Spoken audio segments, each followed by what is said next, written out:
Vous connaissez notre rapport prudent aux sanctions contre l'Iran. Je considère que les sanctions sont quelque chose qui n'a que peu de perspectives. Dans la pratique, au niveau international, on sait très bien quel effet ont les sanctions. Et alors, vous connaissez un seul exemple où elles ont été efficaces? L'usage de la force, d'une façon ou d'une autre, il me semble qu'il ne faut même pas en parler. Selon moi, cela conduirait à une énorme tragédie sans le moindre résultat positif. Les conséquences liées à la radicalisation du monde islamique et celles en matière de déstabilisation de la région seront catastrophiques.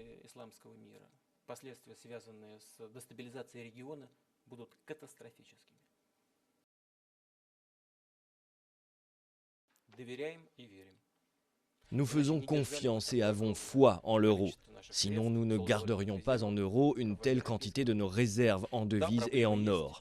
Oui, il y a des problèmes, mais dans l'ensemble, les fondements de l'économie européenne sont assez forts. Il y a de véritables leaders en matière de stabilité. Ce sont les économies de l'Allemagne, de la France.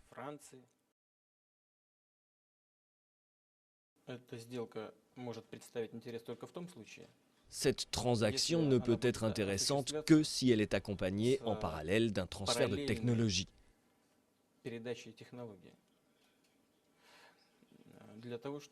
Pour que notre industrie navale, qu'elle soit militaire ou civile, bénéficie de nouvelles impulsions technologiques vers le développement.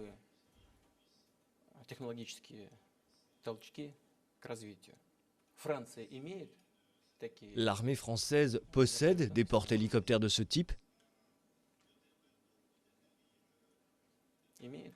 Elle en a? Qui la France s'apprête-t-elle à attaquer? Personne. Alors pourquoi les gens pensent-ils que la Russie va forcément attaquer quelqu'un avec ces moyens?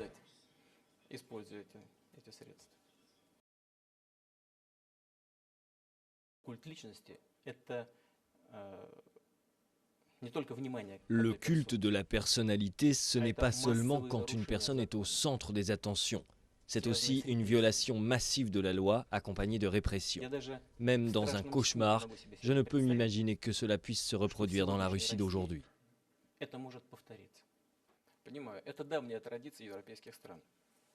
Je comprends bien que c'est une vieille tradition des pays européens d'imposer leurs normes et leurs règles.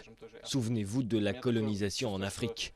J'ai le sentiment que cette vieille tradition s'applique désormais à la démocratie.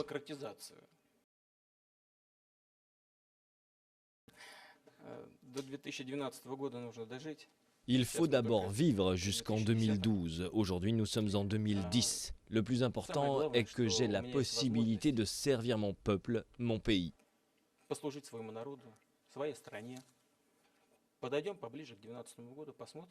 En approchant de 2012, on verra. Naturellement, nous réfléchissons déjà à ce sujet avec le président Dmitri Medvedev, mais nous sommes convenus de ne pas nous agiter, de ne pas nous dissiper avant cette échéance autour de ce problème.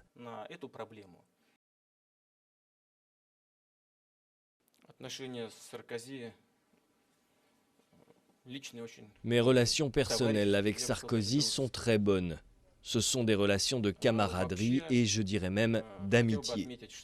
En général, je voudrais faire remarquer que les relations entre les chefs d'État sont dictées pas seulement et même pas tellement par des sympathies ou antipathies personnelles, mais plutôt par les intérêts des pays. Et la Russie et la France sont des partenaires historiques depuis très longtemps. Et la deuxième au monde après Mississippi. Est-ce que vous avez déjà entendu?